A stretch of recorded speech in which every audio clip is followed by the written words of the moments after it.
It appears the American Environmental Protection Agency is showing their partisanship by changing a report on the relationship of hydraulic fracking to drinking water.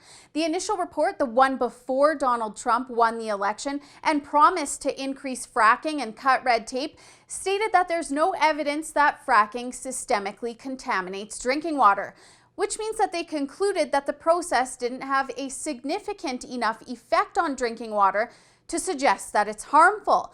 And in the final version, the agency now states that fracking has contaminated drinking water in some cases, while EPA science advisor Thomas Burke mentions that the report still has gaps and holes and that the issue needs to be researched further. So basically what they're saying now is that the case numbers in which fracking has affected drinking water are small and that they don't have enough evidence to drop the issue.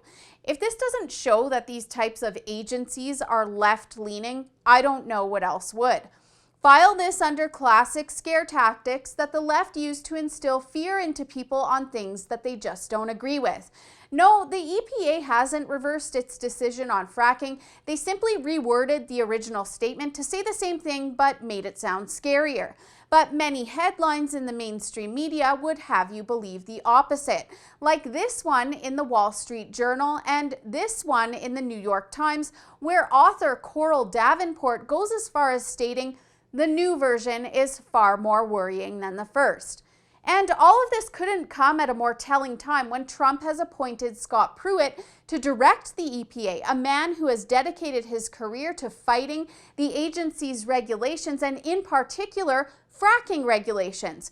He's also hired on Harold Hamm of Continental Resources to advise him on energy policy, who has been paramount in the fracking boom, along with Republican Representative Kevin Cramer of North Dakota, a state that has reaped the benefits of the fracking boom in the United States. And I think that the only thing that the rewording of a previous EPA report is meant to do is challenge these new pro-fracking advisors with the statements that these agencies issue on the premise of scientific basis. In other words, they want to make it more difficult for fracking to happen, which means that they're trying to get in the way of American energy independence. And the lesson to take away from this is that agencies like environmental protection are simply partisan groups looking out for their best interests and not yours. For the Rebel.media, I'm Holly Nicholas.